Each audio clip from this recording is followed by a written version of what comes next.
You are listening to the Body Charge podcast, and I'm your host, Sandy Sanderson. Welcome to the Body Charge podcast. Today's topic is how to protect against scammers using AI. Preserving the security of ID prevents crime and avoids harm, trauma, and stress. If not made aware of the traps and how to protect oneself and livelihood, people can get scammed out of their hard-earned wealth in the blink of an eye or the click of a button. We cannot rely on face value and trust anymore because the face or voice of the illusion can seem so real. My special guest today is Robert Siciliano, a cybersecurity expert, good guy hacker, private investigator, and best-selling author and CEO of Safer.me. He addresses the human blind spot, a vulnerability where humans are hardwired to trust digital eyes and ears that AI now easily exploits. So welcome aboard, Robert. Lovely to have you on the Body Charge podcast. Thank you so much. I appreciate being here. So what's a typical example of a cyber fraud? What's common and why do people get caught? How is the human blind spot being exploited? Yeah, so think of it like this, right? When we're born, right, when we come out of our mama, we are, by default, nurtured and taken care of and, brought into this world. And we have to trust the people that, are there taking care of us and nurturing us and so forth, right? And as we grow, as we age, as we, go out into the world, we learn that, we are social creatures and that we want to be with other people. And what that all boils down to is we are what is considered an interdependent species. And as an interdependent species, that we depend on each other for our survival, for our procreation. And as an interdependent species, our default is that we trust. We need to trust. We have to trust. Without trust, if none of us trusted anybody, we would fail to be with others, and essentially the species would, dissolve, right? And so because we trust by default, throughout the days, weeks, months, years, we pretty much trust the people we meet on the streets, out and about, at school, at work. We pretty much trust everybody. Emails that come in, text messages we get, right? Phone calls we receive. We pretty much give the benefit of the doubt all the time. And the bad guys know this. And they know that we pretty much are going to trust the phone calls they make and the emails they send to us and the text messages we get. And that all they've got to do is come up with a ruse, some type of a story that sounds truthful, and then they twist it at the very end. And these scams have been going on for thousands of years. We've heard of snake oil salesmen for hundreds of years. We've heard of Ponzi schemes since the 30s. All the scams today are based on all of those old school scams with high-tech twists. But in the end, they're just coming after our want and need to trust. So they're exploiting an innocence in a way, aren't they? They really are. Yeah. It's so evil what they do. They know that you, as a grandparent, love your grandchild. And they know that if they pose as your grandchild and call you and say I that need money to get home, I'm stuck somewhere. Yeah. Yeah. They know that if and now with AI, they go on your daughter's Instagram page and she's with her girlfriends at a party and they're talking and kibitzing and their voice and their likeness is on video, and they know that they can grab that digital content and that they can clone her voice and they can clone her face. Wow. And they know with this technology that if they put together enough of that cloned likeness and call you on your phone that's available online, on Facebook, on Instagram, wherever you might post it, right? They know that you love your child, and they know that if your child is threatened in any way, that you're going to do what's necessary to get your child to a safe place. And that might mean paying their ransomware. And there's always a sense of urgency, isn't it? It's like you're not given any chance to think or to research or to to call someone else, or you have to. So the part of the ruse is to, it's so urgent, you have to make a decision now, kind of thing, and they get them on the fear of something bad's going to happen. Yeah, we have that fight or flight type mode. And when our, prefrontal cortex gets flooded with like, okay, what do I got to do to solve this problem of my loved one being, kidnapped, which is so ridiculous to begin with. But when you hear his or her voice in the background, It's you just emotional.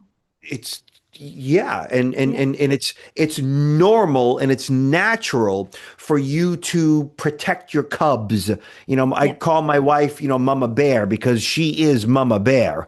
Like those kids, if they're under any type of a threat, like it could be the common cold, she just gets the claws out, because she wants to protect them from defend. yeah. And so the scammers, they prey upon all of those innate feelings and emotions and trust. And unless we're talking about these things, unless we're pointing it out, unless we're bringing it to people's attention to say, hey, this is what the scam looks like. Yep. This is how the scammers operate. They're preying upon your trust. They're preying upon your emotions. Unless we talk about these things and point them out to people, then they're not going to know it. And I mean, the likelihood of your daughter being kidnapped is like, really? Is that really going to happen? Probably not. Yep. But the likelihood of one of us getting a phone call with her screaming in the background that's AI generated is getting really, really high.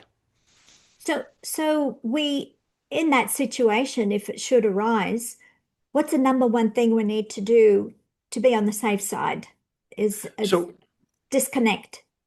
Well, right now, I think it's important that we have these conversations with our families, and in the workplace, have those same conversations with your coworkers, because these same scams are happening in the workplace too. Yep. For example, and I'll certainly answer your question in a moment. The template for a lot of these frauds right now is as a result of a fraud that occurred in Hong Kong back in 2024. A CFO of a corporation got an email from one of her colleagues, who I believe's email was compromised as well, saying, hey, we've got to wire all this money and it was $25 million and let's get on a Zoom call. We can discuss it and the logistics of it. And so she got on a Zoom call with who she thought were, a few of her colleagues, and they looked like the colleagues. The picture had the colleague's name underneath them, and ultimately, she believed that she was talking to her coworkers, and she wired $25 million out of the corporate bank Mm. account. 25 million based on a Zoom call that Ah. was all AI generated faces and voices and as a result of a compromised email. And so that has become the template for how these criminals operate now. And going forward, knowing that that's a thing as a corporation means that you need to be having conversations with your employees, engaging in security awareness training as to this is what this looks like. So in the future, there's checks and balances. So you're not just wiring $25 million without speaking to certain people in the organization, not necessarily over Zoom.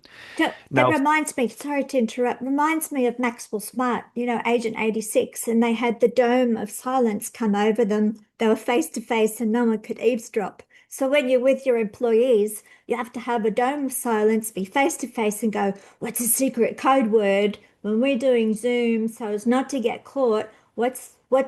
When I ask you this question, what should be your response? Then I know it's you. We've got to be like spies, right? that is exactly where you need to be as both an employee and as a family person. Like there should be a secret code word that you have with your loved ones, whether it's your daughter or your son or your grandchild, your kids, your parents, your friends and family. Because you There need should a be code to like get into your bank account. You need all the security verifications too. And so now we have to introduce it into our relationships, I guess. it sounds a little unorthodox, but yeah. Yeah. And it's a good thing. And because you're actually having these conversations about these various frauds and scams, you're actually becoming informed as to what to look out for, you know? And like, there was a time when people would engage in the basic Ponzi scheme all the time. Bernie Madoff lured in Steven Spielberg, you know? And Bernie Madoff made millions and millions of dollars, an American scammer that, he was a Ponzi schemer. And he grabbed celebrities and politicians and made millions and millions and millions of dollars. Yeah, And get we rich quick.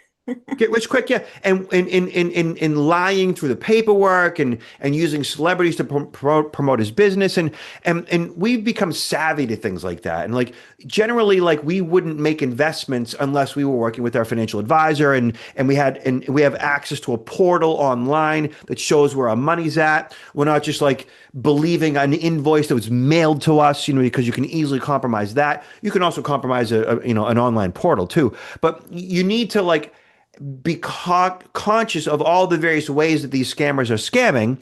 And the more conversations we're having about this as family members and as employees, the more in tune we are with the bad guys and their motivation and how they operate, the tougher target we become, the less risk there is because we're informed. Yes, so it's like a game of snakes and ladders. You've got to know where the snake holes are so you can step around them. And that's exactly correct. Awareness. Yeah, yeah. And there's snake holes everywhere. But it doesn't mean that we walk around worried about snakes because I don't walk Mhm. worried about snakes. Yep. I know that they exist. I know that they're out there. I know that they can bite. And so I'm consciously aware that when the phone rings, when I get the email, when I get the text message, I'm deducing like, what is this really about? You have a I'm looking protocol. at it. I'm focusing on it.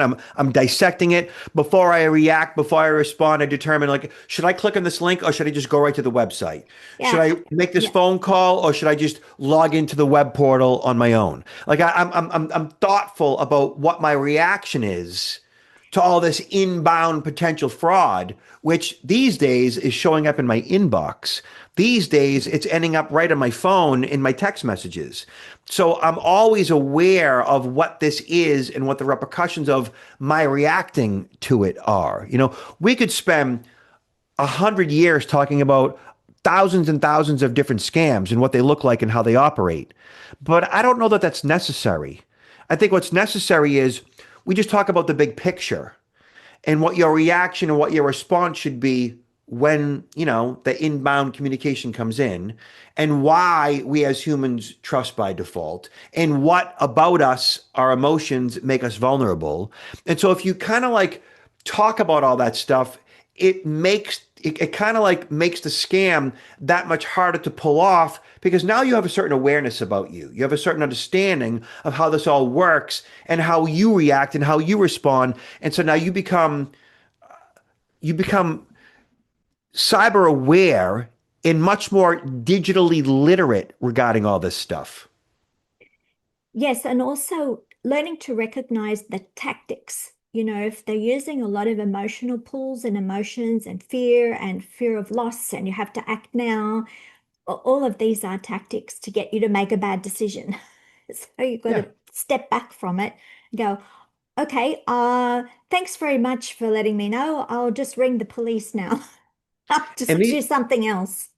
and what's important for people to understand is like I speak in front of live audiences all the time. I get in front of like 100, 200, 300, 400, 500 people at a time.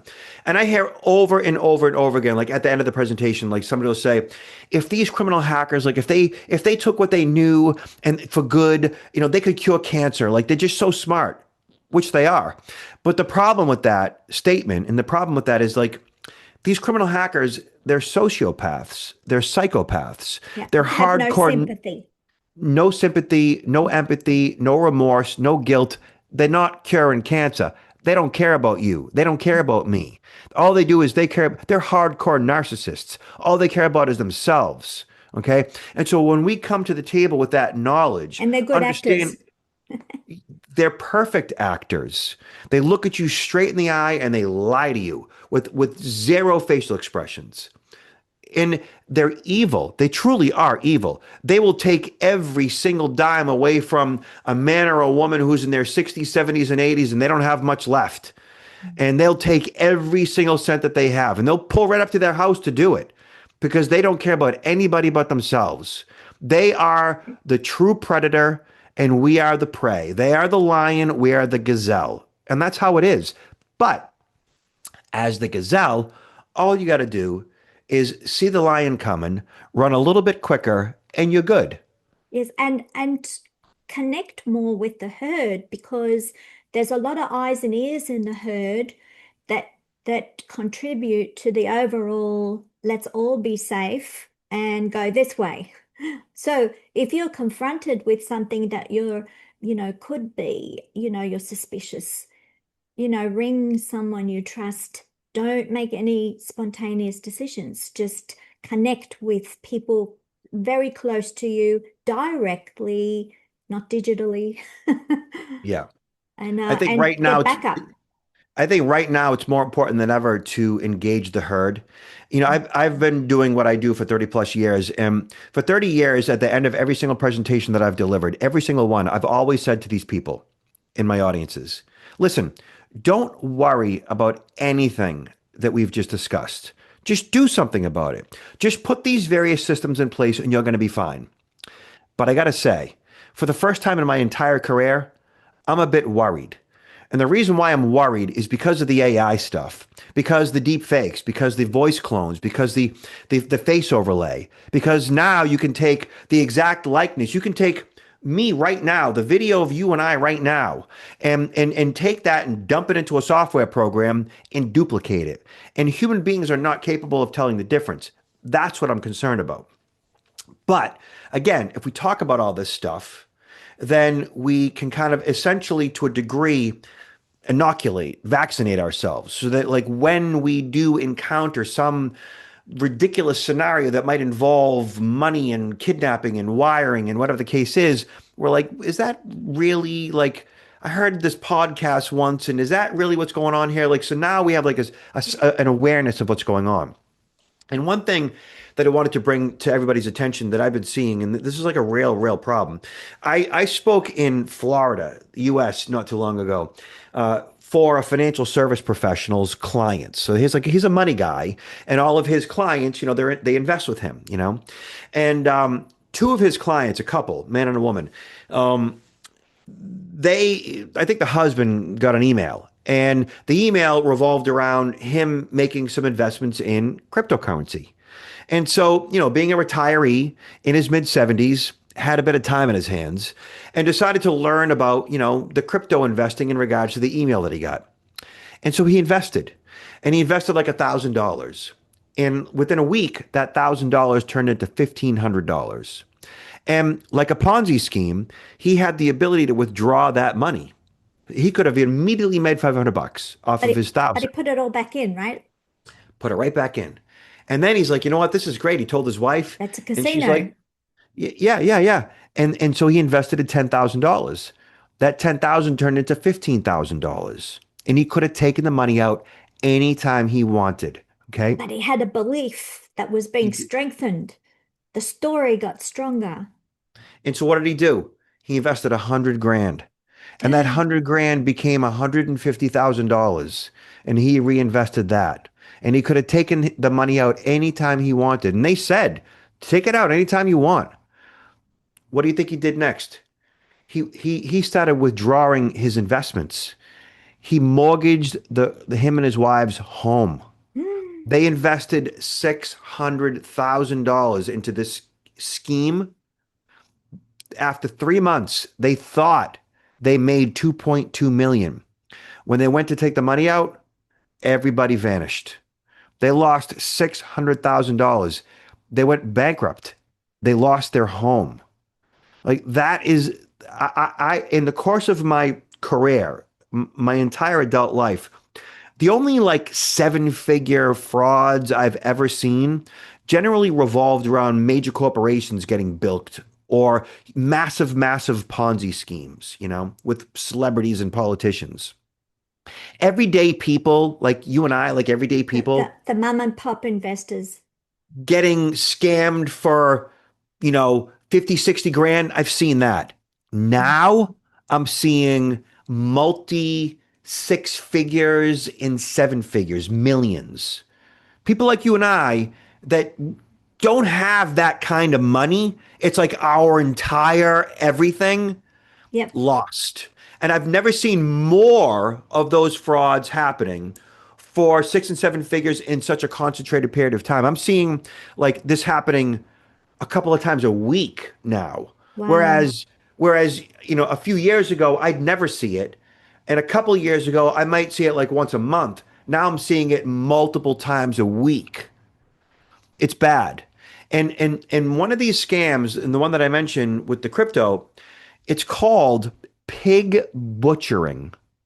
So the Ew. pig butchering scam, which I want to be on people's radar, and think of if you think of butchering a pig, like before you butcher the pig, you fatten the pig up. Okay. And when you fatten the pig up, that means like you're getting it ready for slaughter. Like that's a Mm, real thing. mm. Kind of morbid, but that's what it is. And so pig butchering in the scam world is when you're contacted and you start making investments and they fatten you up, basically like get you to believe, you Yep. trust, Yep. and they get you to invest and invest and invest and invest, and you fatten up the pig, and then eventually you slaughter the pig. Pig butchering happens when we get those. Do you ever get those wrong number text messages? Do you ever get a Uh, wrong number text? So no, tell in us the about that. US, we're flooded with them. So I get like wrong number text messages every day, right? Mm. And a lot of them, they have my name in them because they know our phone numbers. There's been billions and billions of records compromised, including our phone numbers. So I get a text message that says, "Hey, is this Robert? Are we having lunch tomorrow?" And you're like, hello, I Who are don't, you? who's this? I don't know. Do we have lunch tomorrow? Who is this? Those text messages come in every day. And millions of people are getting them every single day with their name in it. So they believe that it's somebody that they know. And then they respond with, "I'm sorry, who's this?" And if you don't already know that that's a scam, they kind of got you. And once you respond, they're like, "Oh, I'm sorry, who's this? You're talking to Jeannie." And now you get a picture of this beautiful woman named Jeannie. And next thing you know, you're corresponding with Jeannie on a regular basis. And what the bad guys understand is that 25% of all of us, all humans, 25% of us, wake up every day lonely. And that's a very normal thing. Loneliness, they call it the pain and the ache of loneliness. Just like hunger pains, like when you're hungry, evolutionarily, like you are hungry for a reason to gravitate towards food, to forage, to To survive. survive. Yeah. And the pain and ache of loneliness is there, like, so that you gravitate towards other human beings to be social and to procreate. Like, that is part of our survival. Instinct. It's normal, right? And so, with 25% of all humanity lonely, right? Right now, there is what is taking place right now as we speak, the greatest transfer of wealth in the history of mankind. Essentially, what that means is there is about $124 trillion on the table right now. Basically, the baby boomers, like in the US after, World War II, it's like born from like 1945 to like 1960-ish, right? Right? All those people, right? Worked for all their adult lives, saved money, compounded interest, paid their mortgages, pensions, annuities, investments, $124 trillion of wealth. And as they perish, because, we're all on our way out at some point, right?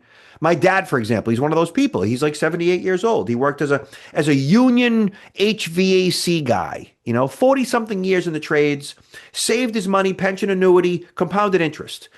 My guess is, and I don't know this for a fact, but based on his real estate and what I think he's worth like $2 or $3 million.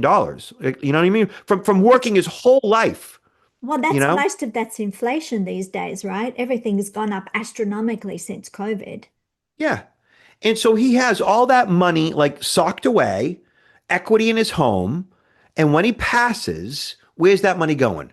That transfer of wealth is going to me, you know, Gen X, Gen Y, Gen Z, millennials, right? That $124 trillion of wealth right now is the target of these criminals. That's who they're going after. They know that those baby boomers are basically the most trusting generation left on the planet, the most moneyed, right? Because they had it really good for a long time. You could always get a job. One income could pay off a mortgage. Um, they had a lot of Disposable income. disposable income, and things were not anywhere near as hard as today. And this is because the debt problem has been rising. So the Yeah, economy suffers because being squeezed, because people that scammed and created massive debts have to be paid. And so the productive part of the economy has to somehow push out more, and there isn't more. It's like squeezed enough. And so it's like critical times. And I think this drives more crime because a it lot of does. people go, well, to survive, I have to do this because otherwise I can't feed my family. I have to live a life of crime because that's all that's left because it's so desperate, right? That's the And rationale. it's so lucrative. It just is. That generation being the most moneyed, the most trusting, right? They're also cognitively declining, and they're the least technically savvy, you Yeah. know? Mm. So that generation is a huge target. And these scammers that I speak of that are engaged in this pig butchering thing that I'm talking about, the United Nations right now says that there's about 300,000 people that are engaged in the crime of scamming people. And the UN says 300,000 people who are victims of human trafficking. So think about that for a second. So people from India and Asia and Southeast Asia, right? They answer a job online to like become a data programmer, an administrator. They might even get in a bus or get in a plane and they go to do this job thinking like they're going to get a bonus and they're going to get housing and they're going to get food, like they're going to get taken care of. And it's not And when they get legitimate. there, it's not legitimate. When they get there, they confiscate their passports, they put a literal gun to their head and they make them scam all day, 18 hours a day. Like a And if sweatshop. like a sweatshop. And if they don't meet their quotas, they beat them, they torture them. Wow. So these scammers are as organized as ever. Like there's compounds in Southeast Asia, Myanmar, that are like 100 acres. And they've got like 3,000 people on the compound scamming all day long. That's big, big industrial processing, Exactly. That is industrial exactly what it volumes. is. Wow. And it's being done with slave labor. So when the phone rings and the emails come in and they get those text messages, often that's who's doing it. It's people who are victims of human trafficking, but it's being orchestrated by organized crime that's torturing the victims. And I've met some of the actual perpetrators. So when I get those scam emails and scam text messages, I respond to them. I respond to them and I engage in a dialogue with those people. Because you're And then investigating. exactly. And I've met some of these people because like after a week of communicating, they want to get on WhatsApp video. They want to like they want to slaughter the pig. They want you to get to meet them, to get to know them. And the best way to do that is on video, remote video, like what we're doing right now. And Yeah. when they get on a WhatsApp video from wherever in the world, what I see is artificial intelligence face overlay. That's what I see. Mm. Yeah, I see that they're using the tools of AI. Their faces are cloned, their voices are cloned, and they're communicating with me as if they're, this model from Russia. When I know, in fact, it's, somebody who is probably, from Taiwan and they're being held captive against their will. So we're got a few minutes left before we finish, and I wanted to ask you about Tell us about the password problem, and can you give people some tips on how to shore up their security? I love that you asked me that because it's such an easy problem to solve. Okay. So I probably have 500 different accounts that I've accumulated over the course of my lifetime, right? I might know the password for two of them, Google and Apple. That's it. I don't know my passwords. Do you know why? Because I have what's called a password manager. And a password manager is a software program that you download. It installs on your browser. And basically, you train the password manager so that every website that you visit, it creates a brand new long and strong passcode, uppercase, lowercase, numbers, and characters. It could be 15, 20 characters, right? That you'll never remember, but you don't need to because the password manager remembers it for you. And so, as you're training the password manager to visit all the various websites that you visit on a regular basis, and changing up your passcodes, all of a sudden you've got a different passcode for all your critical accounts, which is exactly what you want to do. You don't want to be using the same passcode twice. There have been billions of records that have been compromised in the past 15, How, 20 years. how safe is that password vault, though? So the password vault is bank level military grade encryption. So as long as you're using a password manager that's like a reputable, well-known password manager, and if you just do a quick search on Google for password manager, you'll find articles that have done all the research. And they'll tell you what a password manager is, what it does, how it works, what devices it works on, and so forth. Once you do your research, you're good. I've been using a password manager for probably 25 years. It's like, I think it's $20 a year. It is the best use of my time and my money in regards to my security and my privacy for $20 a year. It saves me time, it saves me money, and it's secure. Yeah, Look at it's cheap insurance. cheap insurance. Like I've had a mobile phone since the mid '90s. I got to tell you, I don't know my mother's phone number. I don't know my father's phone number. I don't need to. I never committed it to memory. My phone remembers it. Just like, if I want to go to call my mother, I go to mom. I don't need to remember passcodes. I don't need to remember phone numbers. A password manager is the way to go. Along with the password manager, another layer of protection is two-factor authentication, which Yes. means that every website you visit, Amazon, eBay, PayPal, whatever websites you visit on a regular basis, right?